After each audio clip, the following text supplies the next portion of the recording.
رضا ہے، کوئی بھی ہم سے جیتا نہیں۔ اپنا وقت برباد نہ کر کے علماء کرام وہ شورا اسلام کے خطابات اور تقاریر اور نعت خوانی کو سماعت کر کے اپنی دنیا اور آخرت کی زلفوں کو سنوارے۔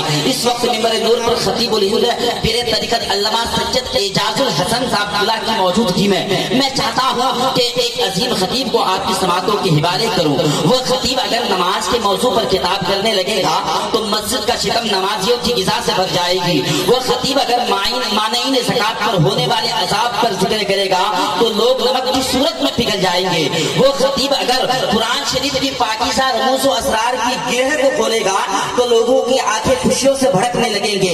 وہ خطیب اگر ماں باپ کی عظمت پر خطاب کرے گا لوگ سیاسی قائدین کو فٹ بال بنا کر ٹھوکریں مار دیں گے۔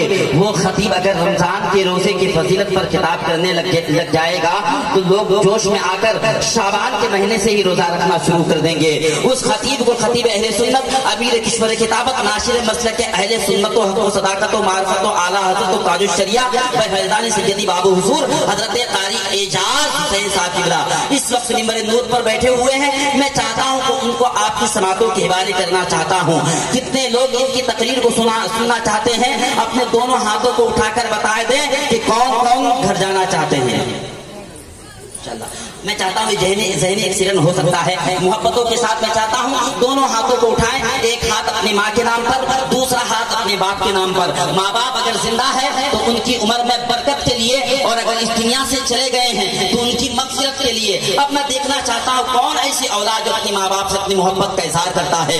دونوں ہاتھوں کو اٹھائیں، جھنڈے کی شکل بنائیں اور آنے والے خطیب کا استقبال کریں۔ نعرہ تکبیر، اور آواز کی لو تیز ہونی چاہیے۔ نعرہ تکبیر، نعرہ رسالت، مسلک اعلیٰ حضرت فیضان تاج الشریعہ فیضان بابو حضور۔ اس خیال کے ساتھ کہ حقیقت سامنے آ کر کہانی چھین لیتی ہے، خطا انسان کی آنکھوں کا پانی چھین لیتی ہے، اور برے صحبت سے بچنے کی فکر کر پیارے یہ اکثر نوجوانوں سے جوانی چھین لیتی ہے۔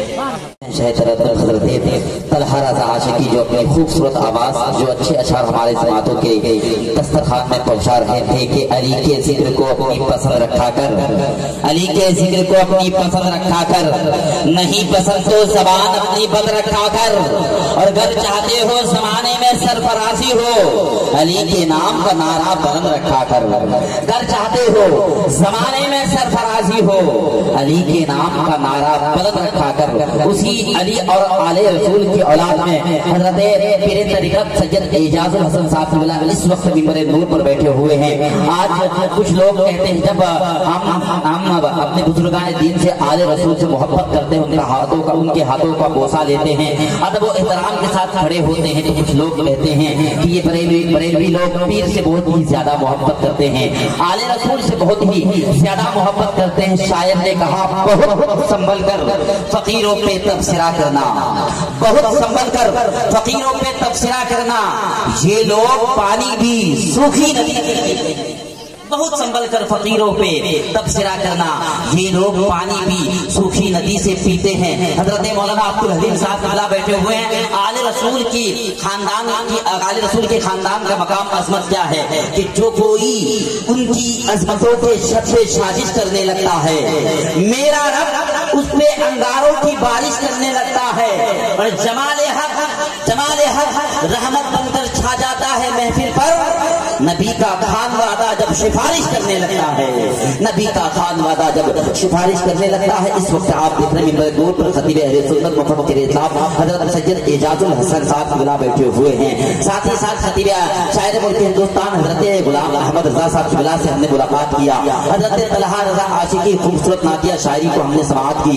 مولانا عبدالحلیم صاحب قبلہ کی موجودگی میں بہت ہی ایک اچھے لب و لہجہ کے حوالے سے بہت ہی خوبصورت تقریر کرنے والی ذات حضرت مولانا علی احمد صاحب قبلہ اس وقت منبر نور پر بیٹھے ہوئے ہیں، جو بہت ہی اچھا بولتے ہیں۔ اب میں حضرت سے کیسے کہوں گا کہ آپ صرف 10 منٹ بولیے، کیسے کہوں گا؟ اس لیے کہ 10 منٹ سے زیادہ وقت میں نے خود لے لیا ہے۔